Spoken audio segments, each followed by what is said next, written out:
If you had the ability to know every single event that happens in your life, wouldn't it be boring? What's the point of life when you already know everything? Hi guys, it's Ali again. I'm going to talk about my struggles with being lost in my 20s and how I don't know where the heck I'm going in terms of my future career. And I'm currently 21. I know that there's a lot of people that are in the same boat as me. I just want to say that it's completely okay. Everyone has to go through it at some point in life. Trying to step out of my comfort zone, posting videos on YouTube. Usually I would feel so uncomfortable caring about other people's opinions whenever I share my thoughts on things. That will help me build confidence and self-esteem. For you may be in your early 20s, mids, or even late 20s. I'm here to tell you why being lost is actually probably the best thing, probably one of the best events that may happen in your life. Even though it is bad when you're in the moment, but after that, when you come out of that, you come with such growth and understanding after all of those things that you've gone through. Everyone's on their own journey, and just because you seem like you are behind, you actually aren't, because like everything just happens accordingly. I think trust in the universe, that's like the biggest thing. So as someone who has gone through depression and has anxiety in high school, I understand how freaking difficult it is when you think that it's literally like the end of the world and like you have no way seeing the light at the end of the tunnel. You just go into constant turmoil and, you know, all the negative thoughts and the thinking. Also just, I feel like it amplifies your experience when you feel that lowest point, no sense of purpose, no one cares for you, no one loves you. It's definitely the negative thinking that affects the way you think, whether it be family or friendships or money problems, anything. There's a lot of different reasons why people become depressed. For me, the stress built up from when I started high school until the end of high school. I think over time it just built up inside of me, and it actually became a health problem. Like, it became a mental disorder. We often compare ourselves with our peers, with our family, especially with Asian parents. I don't know about other ethnicities, but obviously that puts us at a lot of pressure to do well as well. You hear that your mum and dad, or you know, relatives praising other people, we also aspire to be the same, to be successful, to be praised, to prove that we are worthy through our education, which is really dumb. Like, high grades equal success. The reminder here is that you can only see someone from the outside,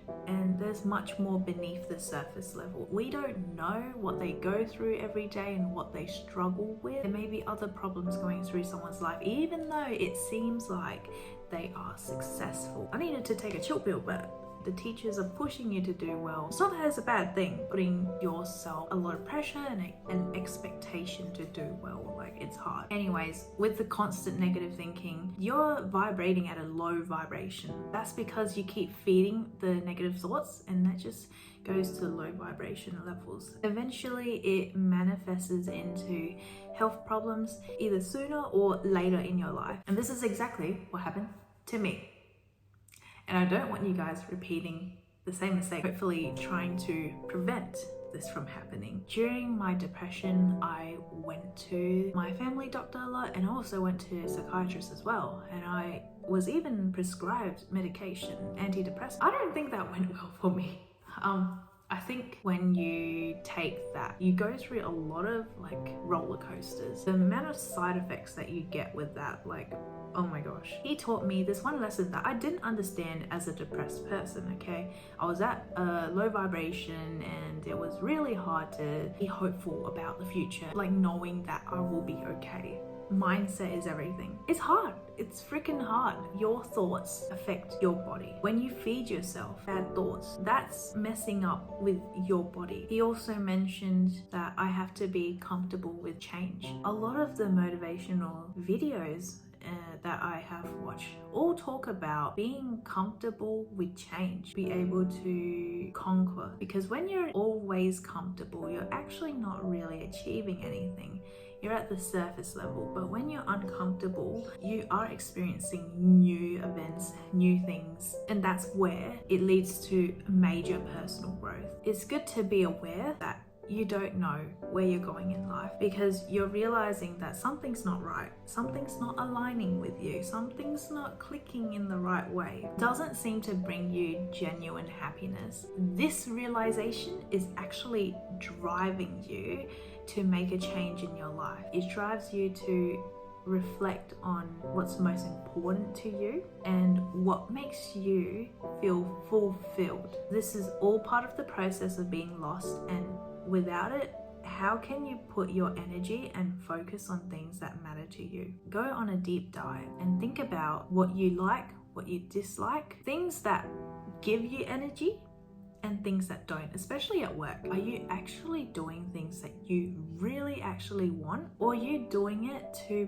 prove something? What's your purpose behind that career that you're doing? So I did pretty good in high school, and I thought good grades equal success. Clearly I was wrong. After I graduated, I thought that this was gonna be my life for a couple of years. I studied, found out, no, that wasn't aligning with my health and anything at all. So I stopped. I was staying up late a lot, studying. I had like a pretty bad sleep schedule as well. Gaining weight was another one, and not being able to actually concentrate properly. But I also think that was the effects of coming off of the antidepressants as well. But yeah, that's another freaking story. Every day I was always stressed about uni work, and I could not get it out of my mind.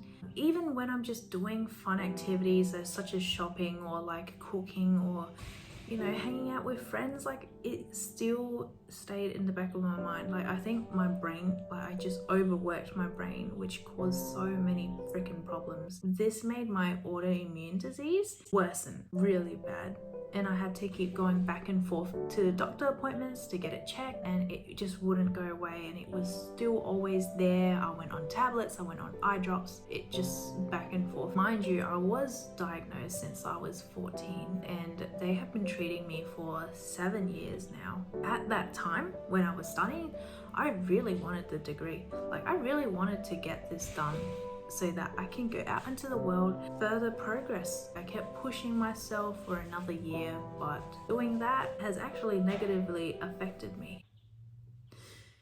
That wasn't a good idea to do. It did more harm than good. Eventually, as I went on, I struggled more with studying. My concentration wasn't really there. My memory wasn't really there. My brain was just not healthy. It wasn't in a good state. So what I had to do was take care of my health. So I took a gap year. My eyes healed drastically. So literally my stress and not being healthy and like having irregular sleep schedule has made my eyes worse. And in many ways, my brain didn't even function properly. So I needed some form of income. I decided to apply for a few places, and I ended up getting a job at the pharmacy. So I became a pharmacy assistant. They trained me there. I worked up and learned more and more as I went. I really wanted to find a job that could possibly help keep me going if in the end I end up not getting a degree. I have met such wonderful people who have helped me and opened so many new pathways. As a pharmacy assistant, you do a bit of retail and you also do a bit of like dispensary stuff. It's like, just collecting scripts. It's really simple. It's nothing really hard. I'm not the type of person who can just talk, not that social creature. Like I wish I could be, but it's hard. Going into retail, obviously with work experience, that has given me a lot of confidence, and I have such close relationships with the people there. I love it. I also went to the gym for my health, okay? It wasn't just for losing weight, for my health. I think that's important because you can say it's for the physical, it's for your body, like for the looks, but that's not gonna keep you going for so far. Constantly remind myself every time I went to the gym, it's for my health. health, and it's for me to be strong, healthy and happy. Also with eating as well, understanding what the types of foods affect your body and your mind is really important, and that motivated me to keep going. And mind you, I would have never gone to the gym. Like, it was scary, definitely. It's like thinking that people will look at you and like you're doing this type of exercise wrong. But you know what? The reality is every beginner is gonna go through having to learn how to use certain equipment. Watch videos, watch TikTok, watch YouTube, you know, like ask people around you. Everyone's focusing on themselves, no one's looking at you. This was one of the best decisions that I've ever made in life. After all of this process, I learned that you don't have to be a successful person with a uni degree. Hence, if something doesn't seem to be working out for you, you need to accept the situation, reevaluate, you need to change something for the better. Like, having to change, it's easier said than done. Involves a lot of your mindset and your reasoning, your why. That's the key motivator. You got to have a good reason. The how can figure it out itself. You don't know what's gonna happen, what the outcome may be. You don't know if it's going to be successful or if it's going to be a failure. But that's part of the process. If you're failing, that's actually leading you to one step closer to your alignment or to something that you enjoy, you love. Trust your gut, trust your instinct. That doctor really taught me something, and it took me freaking years to learn that. You might end up doing something that you never thought of doing in the first place. No matter what you do, there's always going to be negative comments. No matter what, even if you're successful, even if you're a failure, it happens. So there's no point stressing about it. That's one thing that I thought, like, that's how I overcame this thing of posting videos on Ali Abdal part-time YouTuber course. Literally, the main lesson in that is just start. A successful person won't judge you for starting. You already thought about it, which is already in the quantum field. I learned this through a book that I got recommended. Hold on, give me one sec. Let me go get it. Really good. We can use our brain to manifest reality. You can't just be one day you want this and then the other day you want that. Like, keep your head up high, okay? Be hopeful. The amount of time that I wasted overthinking had no use. It's completely okay to mess up along the way. Messing up is actually good because you realize what works and what doesn't, as I said before. And how can you be successful when you can't even figure out what your strengths and weaknesses are? Imagine if you have achieved everything you wanted in life without going through the obstacle. At first it sounds good, but it's less rewarding. It comes to you so easily that you have one life at such a young age. Then what are you gonna do next? When I think about good things and I'm slow, I'm not rushing, and all of these freaking opportunities come by, I'm going to end on this note. Appreciate being lost in life, because this is where major growth happens. Even though you don't see it at the moment, further down the track when you reflect back, those are the reasons that actually led you to where you will be in the future. Just take this chance to explore, try out new things. There's no harm in doing it, and don't forget to take care of your health. Don't be like me and ignore your health at the expense of trying to be successful. Enjoy the process whilst you can. I hear that a lot of successful creators, billionaires and all that, they say they wish that they enjoyed the process more. Like, going through those struggles helped them get to where they are at the moment. If you like these types of videos, comment down below. Let me know if you like advice videos. If you managed to watch till the end of the video, thank you for listening, and if it was helpful, give it a thumbs up and subscribe, and until next time.